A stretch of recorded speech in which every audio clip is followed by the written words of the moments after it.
Hello friends, welcome to Avipedia powered by Abhimanyu IS. This is Ramesh, faculty Abhimanyu IS. And today we are going to discuss the current affairs related to Punjab. And this is the second week of the month October 2020. October 2020 का second week की जो current affairs है वो हम आज cover करने वाले हैं. second week में कुछ जो important developments हुई हैं, जैसे कि related to social aspects, related to geography and environment and related to economy, इन तीनों सेक्शन से आज हम डिस्कस करने वाले हैं जो भी करंट रिलेटेड इवेंट्स हुई हैं पंजाब करंट अफेयर्स से रिलेटेड या पंजाब की कोई भी एग्जामिनेशन से रिलेटेड जो भी करंट अफेयर्स हैं वो हम डिस्कस करने वाले हैं. तो without wasting much of a time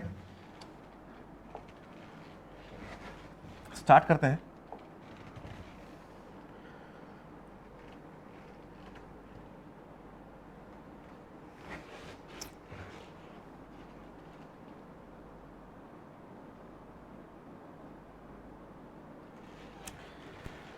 तो देखिए जो topics we are going to discuss today related to social issues one topic, related to economy one topic and related to geography and environment के section से हम 4 topic discuss करने वाले हैं. ठीक है, तो चलिए फर्स्ट टॉपिक जो ज्योग्राफी एंड एनवायरनमेंट से रिलेटेड है that is illegal mining in Punjab. Illegal mining, यहाँ पे माइनिंग का मतलब वो माइनिंग नहीं है, यहाँ पे माइनिंग का मतलब है illegal sand mining in Punjab. अभी रिसेंटली पंजाब और हरियाणा हाईकोर्ट ने state Punjab government of Punjab को पूछा किया कि आपने सैंड माइनिंग से रिलेटेड जो इश्यूज चल रही है पंजाब के अंदर, पंजाब के कुछ डिस्ट्रिक्ट्स के अंदर जो सैंड माइनिंग की इशू चल रही है उससे रिलेटेड आपने क्या एक्शन लिया है और उससे रिलेटेड जो नॉर्म्स फॉलो किए जाते हैं माइनिंग के अंदर वो आपने फॉलो किया है या नहीं किया है, जो गाइडलाइंस दी गई है वो फॉलो किया है या नहीं किया है, इसके ऊपर पूरा रिपोर्ट हमें आप बना के दें. 3 नवंबर तक की डेडलाइन दी गई है कोर्ट के द्वारा पंजाब गवर्नमेंट को कि आप जो प्रोसीजर है, स्टैंडर्ड ऑपरेटिंग प्रोसीजर जो है माइनिंग से रिलेटेड, सैंड माइनिंग से रिलेटेड, वो आप फॉलो कर रहे हैं या नहीं कर रहे हैं. तो इससे रिलेटेड एक पिटीशन फाइल किया गया था पंजाब हरियाणा हाईकोर्ट में और फाइल करने के बाद ये कोर्ट के नोटिस में ये लाया गया कि पठानकोट, होशियारपुर और गुरदासपुर डिस्ट्रिक्ट के अंदर सैंड माइनिंग जो हो रही है, रिवर बेड की सैंड माइनिंग हो रही है, बहुत ज़्यादा हो रही है और ये लॉकडाउन के टाइम पीरियड पे, लॉकडाउन तक के टाइम पीरियड पे ये माइनिंग की एक्टिविटीज़ बहुत ज़्यादा बढ़ गई हैं माइनिंग माफिया के थ्रू. ठीक है, इलीगल माइनिंग हो रही है, इसके ऊपर कोई बिडिंग नहीं की गई है, कुछ नहीं किया गया, कोई एरिया अलॉटमेंट नहीं किया गया उनको. और वो जो सैंड माफिया है वो इलीगली रिवर बेड को माइन कर रहे हैं और जिसके कारण एग्रीकल्चर को भी बहुत सारा नुकसान हो रहा है और एनवायरनमेंट को भी नुकसान हो रहा है. अब जब माइनिंग होती है, देखिए माइनिंग, रिवर बेड की माइनिंग होती है, सैंड माइनिंग होती है, कोस्टल एरियाज पे होते हैं या रिवर बेड की या रिवर्स के ऊपर होते हैं. ये जो माइनिंग होती है, माइनिंग एक हद तक ही करो तो ही ये सस्टेनेबल हो सकती है, वरना अगर आप इतनी ज़्यादा माइनिंग कर रहे हो कि वहाँ पे सैंड बच ही नहीं रहा है, रिवर बेड से सैंड ही पूरा आप उठा ले रहे हो, तो it is posing a threat to environment.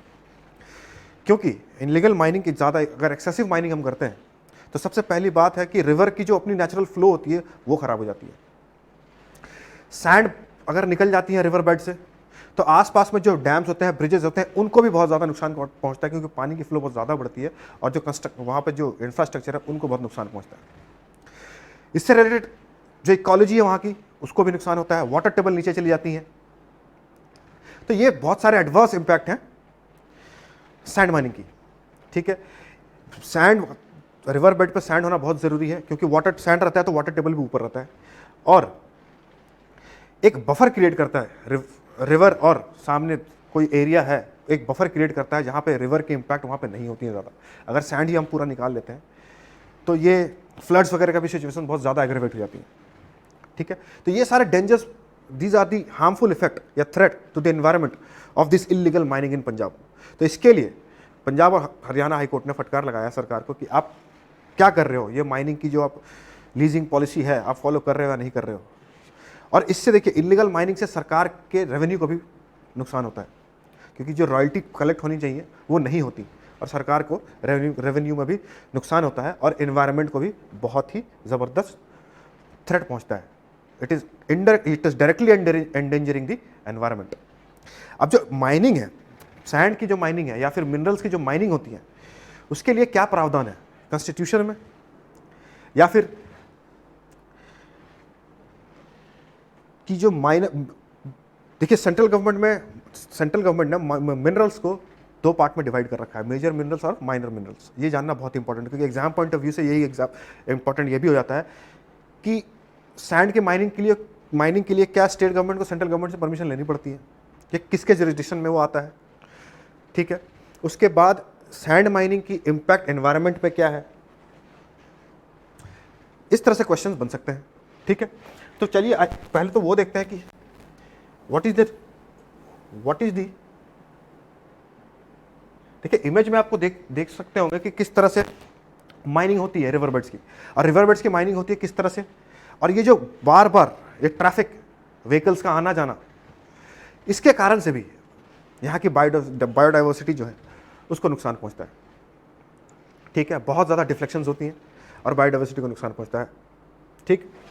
अब जो नियम कानून है माइनिंग को लेके प्रेजेंटली, देखिए सेंट्रल गवर्नमेंट की कुछ गाइडलाइंस भी आई थी, सस्टेनेबल सैंड मैनेजमेंट गाइडलाइंस 2020 में भी आया है, ठीक है।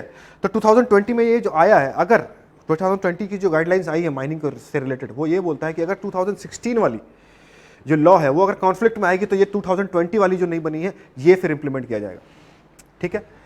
अब ये mines and minerals development regulation act 1957 के तहत कौन सी मिनरल्स है जो स्टेट गवर्नमेंट्स के जुरिस्डिक्शन में आती हैं, जहां पे उनको सेंट्रल गवर्नमेंट से परमिशन नहीं लेना पड़ता। तो यहां से क्वेश्चंस आपके लिए प्रीलिम्स पॉइंट ऑफ व्यू से बन सकता है, ठीक है। अब जो माइंस एंड मिनरल्स एक्ट है 1957 स्टेट गवर्नमेंट को पावर देती है कि आपको किस तरह से इलीगल माइनिंग या उसकी ट्रांसपोर्टेशन किस तरह से आपको प्रिवेंट करना है, रोकना है।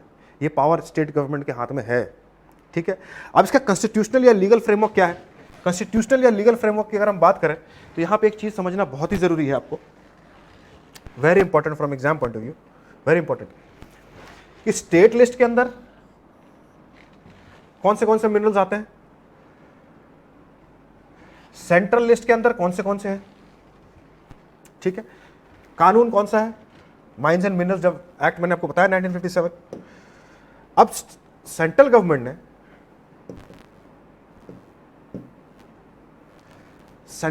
ने मिनरल्स को दो पार्ट में डिवाइड कर रखा है, मेजर मिनरल्स और माइनर मिनरल्स।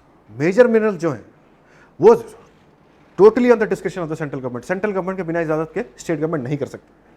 लेकिन जो माइनर मिनरल्स है वहां पे सेंट्रल गवर्नमेंट ने या स्टेट गवर्नमेंट को हक दिया गया है कि ये जुरिस्डिक्शन आपके पास है, इसके लिए आपको सेंट्रल गवर्नमेंट की परमिशन लेने की जरूरत नहीं है। अब ये जो माइनर मिनरल्स हैं ये कौन से हैं, building stones, gravel, ordinary clay, ordinary sand, इसके लिए स्टेट गवर्नमेंट को सेंट्रल गवर्नमेंट से परमिशन लेने की जरूरत नहीं है। इसकी जुरिस्डिक्शन पूरी स्टेट गवर्नमेंट के पास है। इसकी ऑक्शनिंग की, इसकी रॉयल्टी की, इसकी लीजिंग की, सारे पॉलिसीज की इसकी पूरी जुरिस्डिक्शन स्टेट गवर्नमेंट पे। अब एग्जाम पॉइंट ऑफ व्यू से ये भी पूछा जा सकता है कि कौन से माइनर मिनरल्स हैं या कौन से मेजर मिनरल्स हैं, ठीक है। स्टेट गवर्नमेंट की जुरिस्डिक्शन क्या है, सेंट्रल गवर्नमेंट की जुरिस्डिक्शन क्या है, यहां पे क्वेश्चन बन सकता है। सैंड माइनिंग की इंपैक्ट एनवायरनमेंट पे क्या है, या सैंड माइनिंग की इंपैक्ट गवर्नमेंट एक्सचेकर पे क्या है, इस तरह से भी क्वेश्चन बन सकता है प्रीलिम्स में एंड मेंस बोथ में। And this is a very important topic, ये आपको पढ़ना बहुत ही जरूरी है, ठीक है।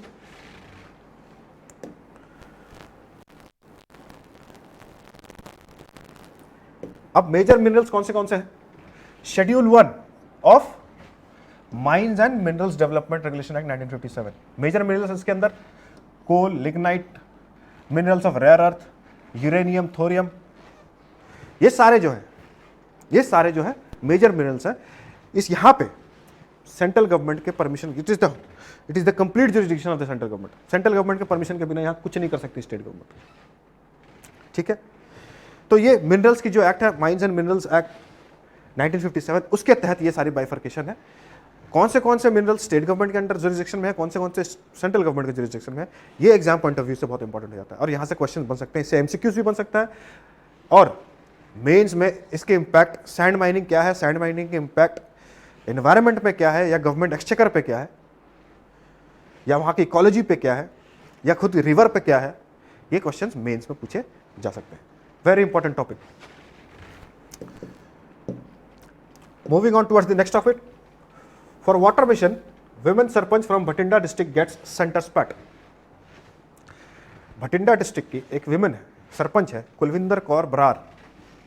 उन्होंने सेंट्रल गवर्नमेंट के एक फ्लैगशिप प्रोग्राम चलता है जल जीवन मिशन। तो जल जीवन मिशन के तहत, जल जीवन मिशन का पर्पस ये है कि हर एक घर पे, ठीक है, हर एक घर पे टैप वाटर पहुंचना है, ठीक है, टैप वाटर फॉर ड्रिंकिंग या फिर कोई भी पर्पस, लेकिन टैप वाटर कनेक्टेड होनी चाहिए। जल जीवन मिशन ये जो प्रोग्राम है सेंट्रल गवर्नमेंट के, याद रखिएगा, सेंट्रल गवर्नमेंट की एक प्रोग्राम है, और इसकी इम्प्लीमेंटेशन एक सरपंच, विमेन सरपंच कुलविंदर कौर बरार अपने विलेज के अंदर, भगवाना, महमा भगवाना विलेज ऑफ भटिंडा डिस्ट्रिक्ट के अंदर है, वहां पे इन्होंने बहुत कमाल का काम करा है। और इस फ्लैगशिप प्रोग्राम को, इस स्कीम को बहुत हार्ट एंड सोल से इंप्लीमेंट किया है और सारे घरों पे टैप वाटर पहुंचाया है। वहाँ पे ऑलमोस्ट 1500 विलेजेस, 1500 घरें हैं, 1500 लोग रहते हैं, उन पूरे सारे घरों पे इन्होंने टैप वाटर पहुंचाया है, ठीक है। और ये पहला विलेज है जहाँ पे सारे घरों पे टैप वाटर पहुंचा है, and this is with the contribution of Kulwinder Brar, the sarpanch of that village, या वहाँ के पंचायत, उस पंचायत की, ठीक है। तो इसके लिए ये जल जीवन मिशन जो है सेंट्रल गवर्नमेंट का प्रोग्राम है, तो मिनिस्ट्री ऑफ जल शक्ति जो है उन्होंने इनको फेलिसिटेट किया है इनकी कमाल के काम के लिए, ठीक है। और ये जल जीवन मिशन क्या है, जैसे कि मैंने आपको बताया, flagship programme to provide piped water to every rural household, piped water to every rural household. तो ये इसके ऊपर भी क्वेश्चन बन सकता है प्रीलिम्स में, जल जीवन मिशन के ऊपर। और अगर पर्सन इन न्यूज़ की बात करें तो state of person in news भी पूछा जाता है, तो पर्सन इन न्यूज़ की बात करें तो कुलविंदर कौर बरार ये भी पूछा जा सकता है, या फिर ये भी पूछा जा सकता है कि कौन से डिस्ट्रिक्ट के अंदर या कौन से विलेज, ये विलेज कौन से डिस्ट्रिक्ट के अंदर है जहाँ पे 100% पाइप वाटर पहुँचाया गया है। These are the types of question that can be asked in the examination, ठीक है। करंट में जो इश्यूज चलती हैं तो करंट से भी क्वेश्चन पूछे जाते हैं, और कुछ टॉपिक्स ऐसे होते हैं जहाँ से करंट से डिराइव करते हैं और फिर उसी टॉपिक से क्वेश्चन पूछा जा सकता है। जैसे इससे पहले इलीगल सैंड माइनिंग के ऊपर, तो सैंड माइनिंग के ऊपर क्वेश्चन पूछा जा सकता है। यहाँ पे जल जीवन मिशन के ऊपर क्वेश्चन पूछा जा सकता है। पर्सन इन न्यूज़ की बात करें तो उनके ऊपर भी पूछा जा सकता है। तो इस तरह के क्वेश्चन पूछे जा सकते हैं। Moving on towards the next article, and this is a very important article. 45% water samples failed portability test in Muktsar. अब मुक्तसर के अंदर क्या होता है कि ग्राउंड वाटर की टेस्टिंग होती है कि हाँ यहाँ के पानी जो है वो पीने के लिए सही है कि नहीं है, it is fit to drink और नॉट। तो उसकी टेस्टिंग की जाती है जिसे बोलते हैं पोर्टेबिलिटी टेस्ट, कि कितनी ज़्यादा लेवल तक ये कंटामिनेटेड है, इसकी केमिकल कंपोजिशन क्या है, ठीक है, सलाइन है, अल्कलाइन है, या एसिडिक है, या क्या है, कितनी ज़्यादा कंटामिनेशन हो चुकी है। तो इसे चेक करने के लिए it is fit to drink और not, it is fit to use और नॉट, तो इसके लिए इसकी टेस्टिंग की जाती है जिसे हम पोर्टेबिलिटी टेस्ट बोलते हैं।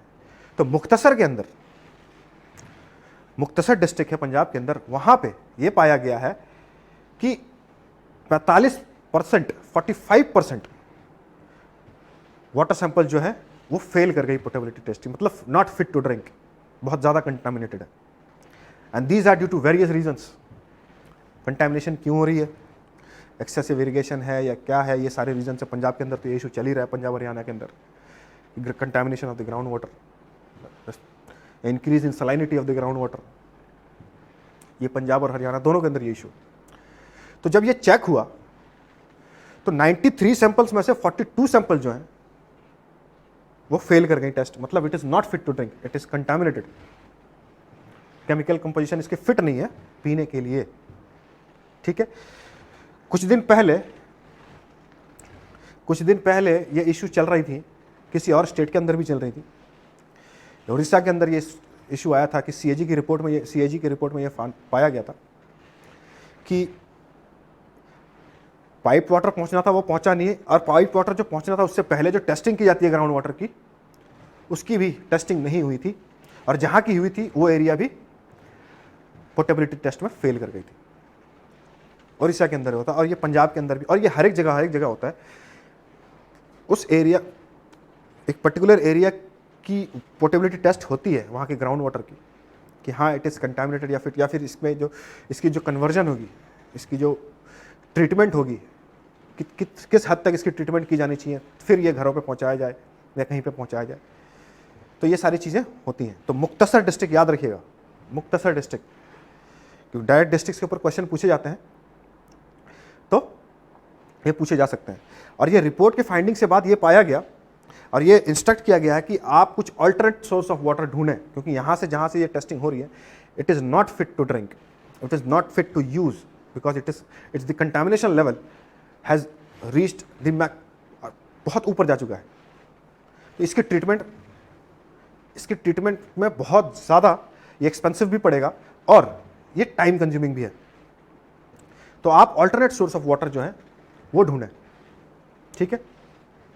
और ये पाया जा रहा है कि मुक्तसर के अंदर जो डिस्ट्रिक्ट हैं, मुक्तसर डिस्ट्रिक्ट के अंदर it is the worst affected district with cancer और हेपेटाइटिस सी, कैंसर और हेपेटाइटिस सी। तो यहाँ की जो इस मुक्तसर डिस्ट्रिक्ट के अंदर जो लोग हैं ये बहुत काफ़ी टाइम से डिमांड कर रहे हैं कि हमारे पास जो ग्राउंड वाटर है, हम जो यूज़ कर रहे हैं या जो ग्राउंड वाटर है, इसकी आप एक थॉरो सर्वे करिए, क्योंकि ये इतने ज़्यादा केसेस कैंसर के और ये हेपेटाइटिस सी के क्यों हो रहे हैं, क्योंकि water is the main source. आज के टाइम पे ईस्टर्न इंडिया के अंदर भी ये प्रॉब्लम चल रही है कि इतनी ज़्यादा कंटामिनेशन हो चुकी है कि विलेजेस में कैंसर के केसेस बहुत ज़्यादा निकल रहे हैं। झारखंड के अंदर या फिर जो एरियाज कोल माइंस से रिलेट आसपास होते हैं, तो वहाँ के आसपास के पानी तो ज़्यादा कंटामिनेटेड हो जाती हैं, ठीक है। फिर लेदर फैक्ट्रीज के कारण। तो यहाँ के भी जो मुक्तसर डिस्ट्रिक्ट है, यहाँ के भी लोग डिमांड कर रहे हैं कि हमारी आप एरिया की जो टेस्टिंग है या सर्वे है, आप इस सर्वे को एक थरो सर्वे करिए, क्योंकि हम और यहाँ के लोग बहुत दिन से ये डिमांड कर रहे हैं, क्योंकि कैंसर और हेपेटाइटिस सी के केसेस बहुत ज़्यादा निकल रहे हैं। तो इसके लिए इसकी टेस्टिंग जब हुई है अभी रिसेंटली, तो 45% जो है ये पाया गया कि 45% वाटर टेस्टिंग या वाटर पोर्टेबिलिटी टेस्ट में 45% जो पानी की इनकी जो बोल सकते हैं रेशियो है वो फेल कर गई है testing. It is not fit to drink, it is contaminated, chemical composition is not fit. Moving on towards the next article.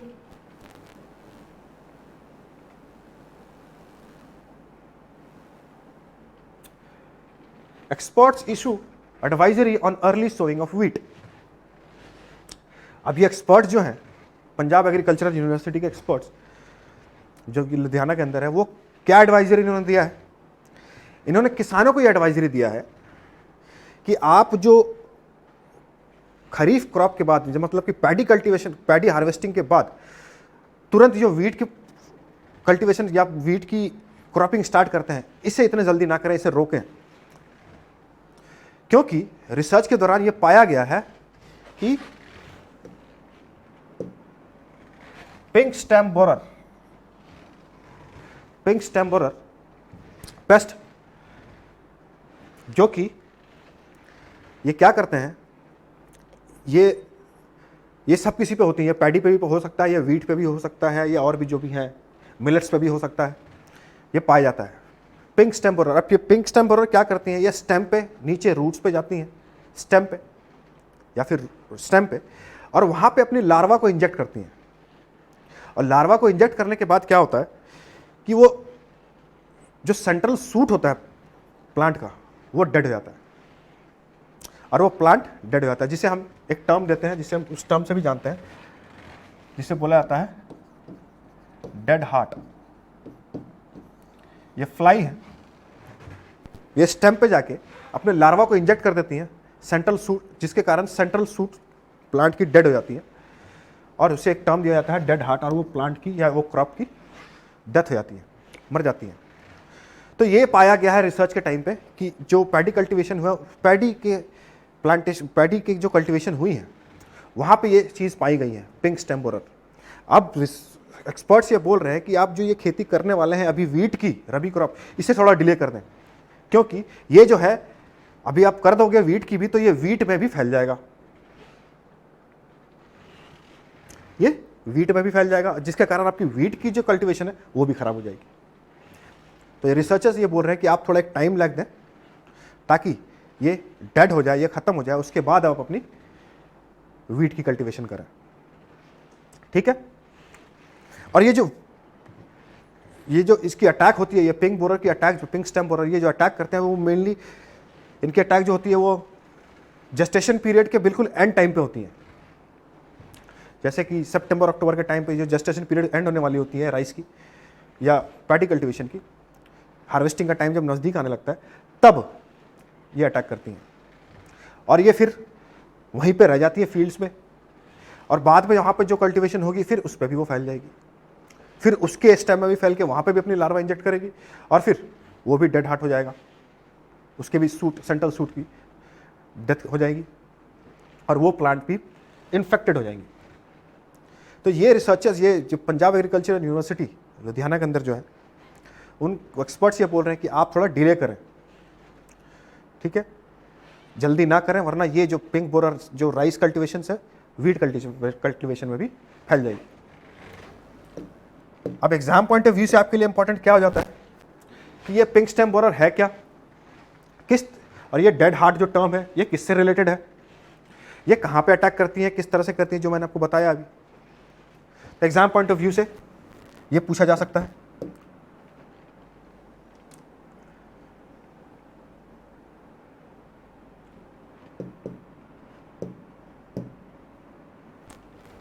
ठीक है, larva bores into the stem of young plants and kills the central shoot causing dead heart. Dead heart ये term दिया गया है।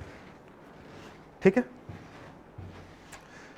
एक तरह से समझ लीजिए प्लांट के अंदर इन्फेक्शन क्रिएट करती हैं और फिर वो कंटिन्यू कर जाती हैं। तो इसके लिए रिसर्चर्स बोल रहे हैं आप थोड़ा जो सोइंग ऑफ वीट है उसे थोड़ा डिले करें आप।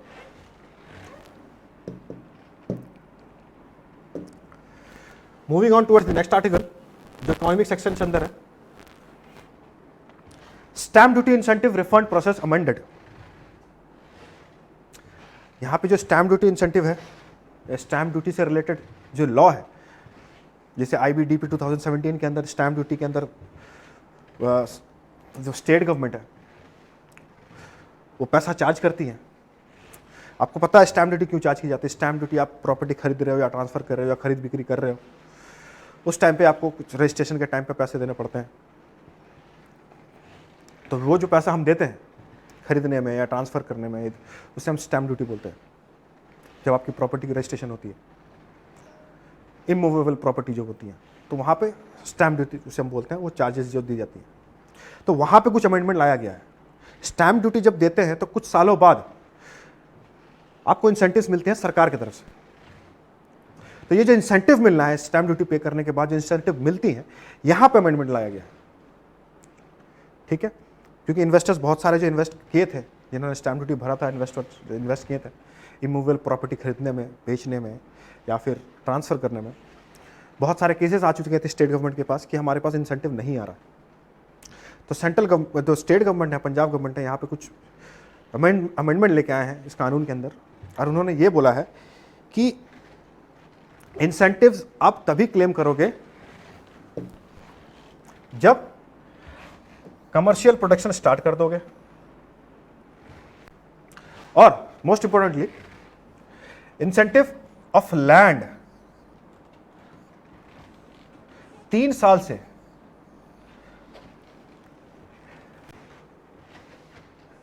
वेरी इंपॉर्टेंट पॉइंट ये यहां पे नोट करना है, claiming incentive of land should not have been purchased before or after 3 years of the application. मतलब आप जो एप्लीकेशन दे रहे हो इंसेंटिव्स की, उसके 3 साल पहले या 3 साल बाद तक प्रॉपर्टी जो आपको खरीदी गई है, वो एप्लीकेशन के 3 साल पहले या 3 साल के बाद अगर है तो फिर आप क्लेम नहीं कर सकते हो। Land should not have been purchased before or after 3 years of the application. ठीक है, एप्लीकेशन आप जो दे रहे हो, वो एप्लीकेशन देने के, एप्लीकेशन इंसेंटिव की जो दे रहे हो, तो 3 साल पहले अगर आपने खरीदा है तो जस्ट 3 साल बाद नहीं दे सकते, और एप्लीकेशन के 3 साल बाद अगर आप जमीन खरीद रहे हो, उस टाइम पे भी आप क्लेम नहीं कर सकते। तो ये यहां पे चेंजेस लाई गई हैं स्टेट गवर्नमेंट के द्वारा।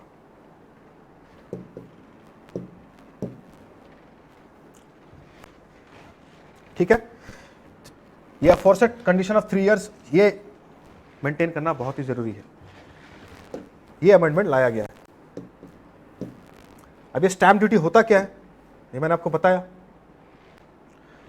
एक रजिस्ट्रेशन फी होती है, ये चार्ज होती है जो स्टेट गवर्नमेंट कनेक्ट करती है जब आप कोई प्रॉपर्टी खरीदते हो या ट्रांसफर करते हो, उस टाइम पे ये चार्ज लगाई जाती है। और ये चार्ज लगाने के पीछे पर्पज़ ये है कि जहाँ पे आपने प्रॉपर्टी खरीदे हो या आप वहाँ पे पानी की सप्लाई के लिए या इन्वायरमेंटल इंप्रूवमेंट के लिए, ठीक है, अर्बन एरियाज़ में ये सारी चीज़ें। आज के टाइम पे स्टैम्प ड्यूटी जो पंजाब गवर्नमेंट चार्ज करती है वो 7% चार्ज करती है, जिसके बाइफर्केशन में आप यहाँ पे देख सकते हो आप कि कौन से कितने परसेंट में कहाँ 7% चार्ज करती है।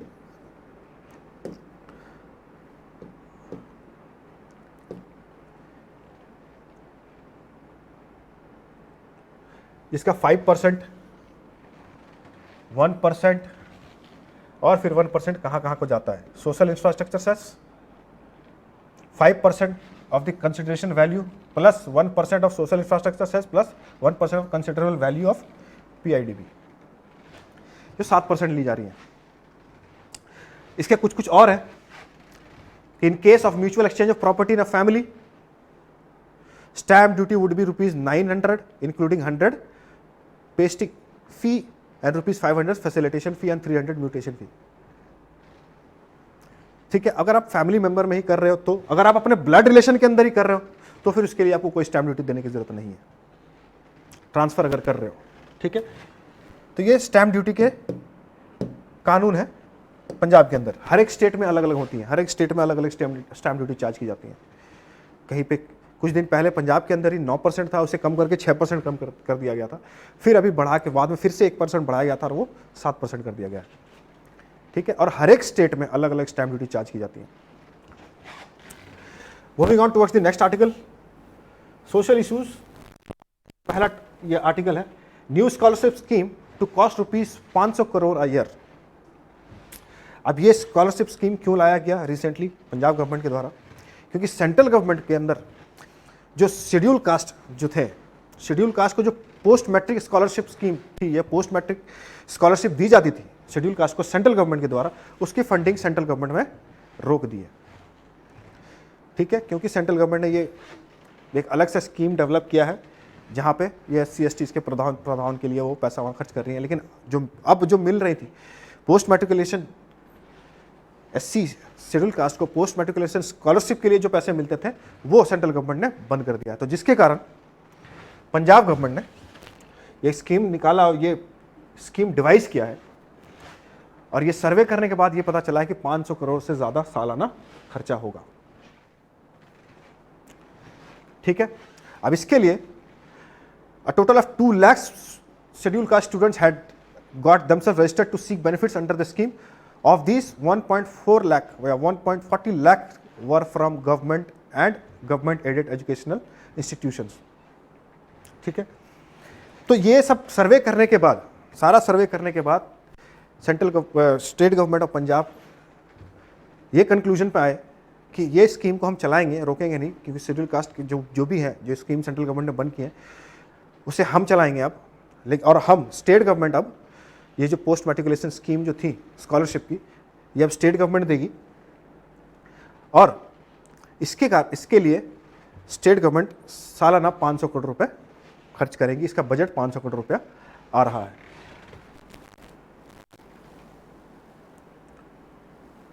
ठीक है,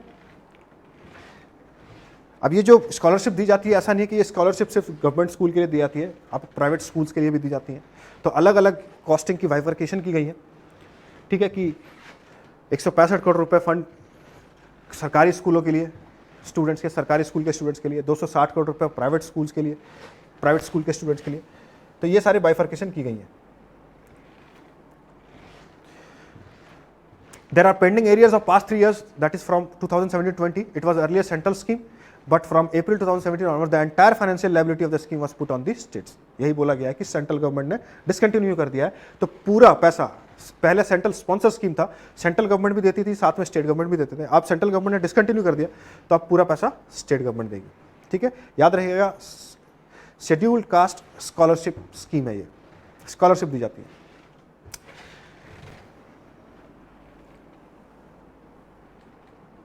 तो सोशल इश्यूज के अंदर यहां से प्रीलिम्स पॉइंट ऑफ व्यू से तो क्वेश्चंस शायद ना पूछा जाए, ठीक है, लेकिन मेंस पॉइंट ऑफ व्यू से अगर इसके फॉर्डर पॉइंट्स आपके पास हैं, आपके पास ये पॉइंट्स हैं एजुकेशन से रिलेटेड, या पंजाब के जीके के अंदर, या पंजाब की एजुकेशनल सिस्टम के अंदर, पंजाब के सोशल इश्यूज के अंदर, तो अगर आपके पास ये फॉर्डर पॉइंट्स है तो आप इसे अपने आंसर्स में कोट कर सकते हैं।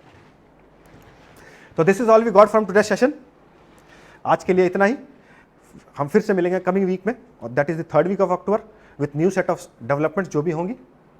और एक बात ध्यान पर रखें आप, प्लीज़ ऑल ऑफ यू जो भी इस वीडियो को देखते हैं, please do not forget to like, subscribe and share the video, ताकि ज़्यादा से ज़्यादा लोगों तक ये पहुँचे, ठीक है, और लोग इसका फ़ायदा उठा पाए। और पीडीएफ के लिए आप हमारे डिस्क्रिप्शन पर जाएँ, उसके बाद आप हमारे पेज पे पहुँचें, वहाँ पे अपने आप को रजिस्टर करें और आपको पीडीएफ वहाँ से मिल जाएगा।